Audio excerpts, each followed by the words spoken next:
谁也想不到，一艘曾经被俄国媒体誉为航母终结者的核潜艇，在海底突然爆炸了。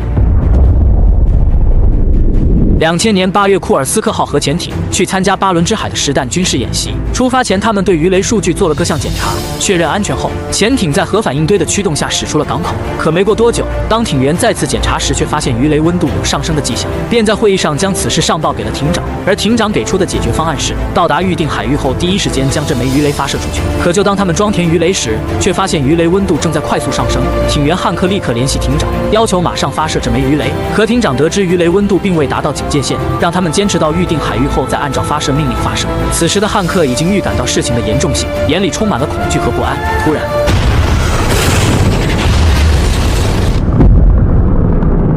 爆炸让潜艇不受控制地冲向海底，海底瞬间沙尘四起。爆炸后，艇员立刻将所有舱